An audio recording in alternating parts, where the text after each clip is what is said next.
ESA's Space Rider nears final testing for precision landings. The European Space Agency, ESA, is developing Space Rider, a reusable spaceplane roughly the size of 2 minivans, designed to carry out a wide range of missions, from pharmaceutical experiments to orbital manufacturing. This uncrewed spacecraft will spend up to 3 months in low Earth orbit before autonomously returning to Earth, landing gently using a guided parafoil system. In 2024, the Space Rider team conducted a series of drop tests at Salto di Quirra in Sardinia, Italy, to assess the spacecraft's descent and landing systems. These tests followed earlier trials and focused on 2 main goals: verifying the performance of its parachute system and evaluating the flight control software that autonomously steers the vehicle to its landing site. Testing the descent system.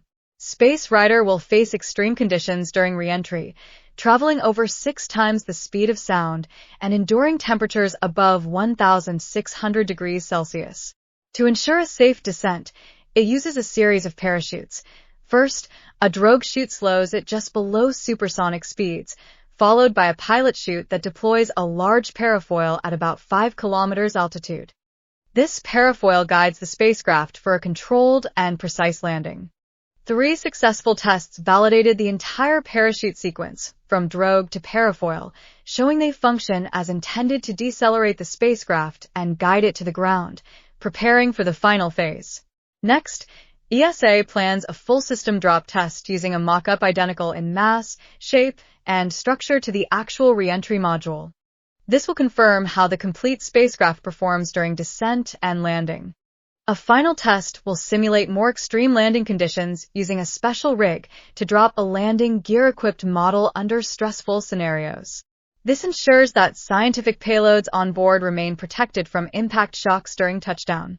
The concluding tests will again take place at Salto di Quirra, utilizing a newly constructed facility designed for re-entry and suborbital testing, with continued support from the Italian Ministry of Defense. With a 6-month refurbishment period between missions, Space Rider is built for repeat use, allowing it to support multiple flights and research opportunities, positioning Europe at the forefront of reusable orbital transportation.